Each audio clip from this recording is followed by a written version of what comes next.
Amitabh बच्चनला felicitate करायचं होतं. तर मग बोमनने मला सांगितलं की काहीतरी वेगळं पाहिजे त्याला, म्हणजे एवढ्या मोठ्या माणसाला काय देणार, सोनं चांदी नाहीच ना. मग त्याचं जे सगळं बालपण बघितलं किंवा त्याचे वडील बघितले तर ते साहित्यमध्ये आलं. हरिवंश बच्चनांचं मग या माणसाला साहित्यिकच गोष्ट दिली पाहिजे. आणि मग त्याच्यातनं अमिताभ म्हणजे काय तर एव्हरलास्टिंग लाईट, त्याचं ट्रान्सलेशन केलं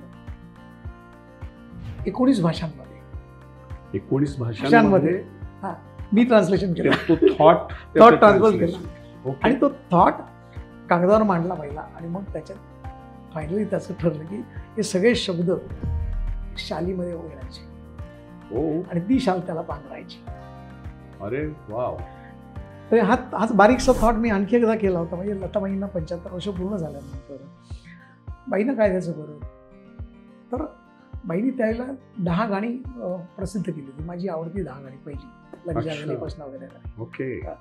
मग त्या शब्दांची शाल केली, त्याचं छान गुंफण केलं, गाण्यात गाणं गाण्यात गाणं गाण्यात गाणं करत करत करत.